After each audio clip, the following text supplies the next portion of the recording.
Adishakti divine foundation ने दिल्ली में एक दिवसीय अंतर्राष्ट्रीय ज्योतिष सम्मेलन का आयोजन किया। इस खास आयोजन में देश विदेश के ज्योतिषाचार्यों ने भाग लिया और अपने अनुभव बांटे। कार्यक्रम की शुरुआत दीप प्रज्वलित कर किया गया।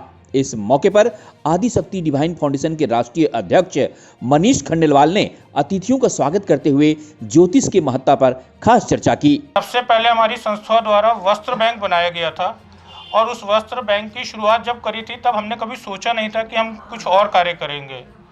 वस्त्र बैंक का कार्य जो था हमारा जरूरतमंद लोगों तक कपड़े पहुंचाना था, वहां से शुरुआत करी थी। उसके बाद हम लोगों ने बहुत सारे प्रोजेक्ट्स पकड़े।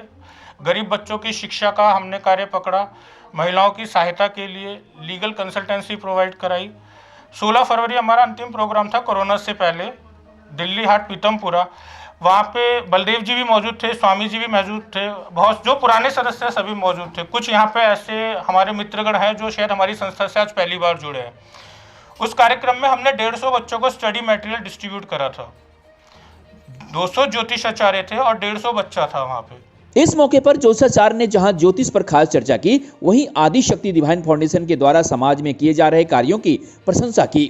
मुख्य अतिथि के रूप में मौजूद आचार्य विक्रमादित्य ने कहा कि ऐसी संस्थाओं की आज जरूरत है। ये बड़ा अच्छा है जिस प्रकार से सब लोगों ने मिलकर प्रयास कर रहे हैं ज्योतिष को जनमानस तक, घर घर तक पहुंचाने का, उसका लाभ घर घर तक पहुंचाने का प्रयास किया जा रहा है। हर व्यक्ति जब तक ये प्रयास नहीं करेगा, हर संस्था जब तक ये प्रयास नहीं करेगी, तब तक वास्तविक तौर पर ज्योतिष तो जनमानस के हर व्यक्ति की लाभ का विषय है और आज उसके लिए प्रयास किया जाना चाहिए। तो जिस प्रकार संस्था प्रयास कर रही है बड़ा अच्छा है, स्वागत योग्य है कि जिस प्रकार से जनमानस को अवेयर करने के लिए, जनमानस तक एक बात पहुंचाने के लिए, ज्योतिष का लाभ पहुंचाने के लिए कार्य, ऐसे ही कार्य होने चाहिए जिससे लोगों को अवगत हो सके। सम्मेलनों के माध्यम से क्या होता है कि लोगों को सुनने को मिलता है जी, नहीं तो वैसे क्या होता है कि एक ही व्यक्ति के साथ जुड़े होते हैं या बहुत सारे मंच एक मिल जाता है सम्मेलन के अंदर और बहुत सारे लोग अपने अपने ज्ञान को लेके आते हैं और उस सब ज्ञान को और उसकी बहुत आयामों को लोगों को जानने को मिलता है।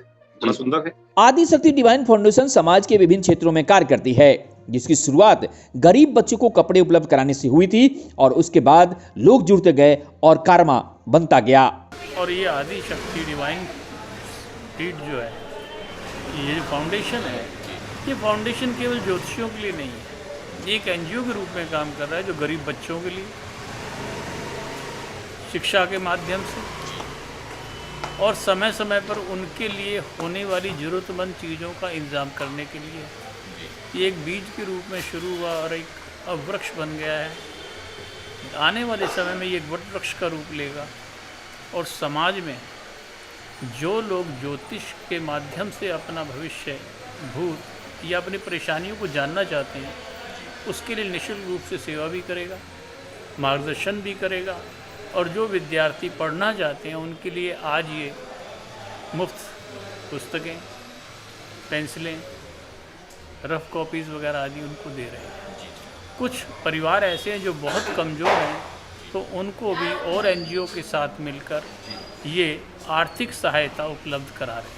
इस मौके पर आदिशक्ति डिवाइन फाउंडेशन के राष्ट्रीय अध्यक्ष मनीष खंडेलवाल की तारीफ करते हुए वरिष्ठ मीडियाकर्मी राजीव निशाना ने कहा कि जिस ऊर्जा के साथ ये कार्य कर रहे हैं, जिससे लोगों के बीच ज्योतिष के प्रति रुझान तो बढ़ेगी, साथ ही समाज में जागरूकता भी आएगी। टोकरी के अंदर आम सड़ जाता है, अगर आप उस आम को उसी टोकरी के अंदर रखेंगे तो सारे आम सड़ जाएंगे। आप ये माइंड में बिठा लीजिए, आज जितने यहाँ लोग आए हैं पॉजिटिव विचारधारा के हैं, सबसे बड़ी बात यह है।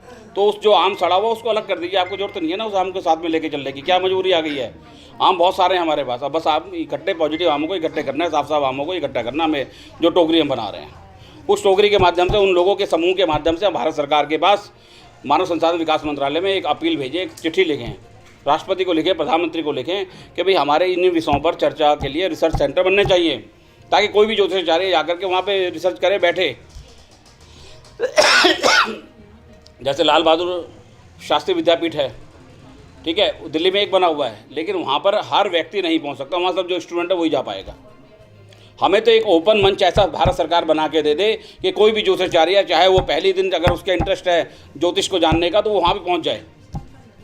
आज बहुत सेंटर बने हुए, पैसे बहुत लूटे जाते हैं, उसमें वो नहीं है, उनका ठीक है व्यापार चल रहा है, लेकिन व्यापार के हिसाब से इसको विज्ञान की दृष्टि में तो लेकर आए हम। अगर आज हम लोग जो चाह रहे हैं यहाँ पर जिसलिए इकट्ठा हो रहे हैं एक टॉपिक को लेकर के भाई हम लोगों को क्या करना चाहिए, तो उसे करने के लिए मेरा मानना है जो सेठी जी एक अच्छे से लोगों का समूह बना करके आप जो है मंत्री जी से मिले और उसमें डिमांड लेटर दें कि हमारे को ये पॉइंट है, इन पर 11 सूत्रीय मांग की स्कीम चालू करें राष्ट्रीय स्तर पे और अंतर्राष्ट्रीय स्तर पे भी आप इसको वर्क को कर सकते हैं।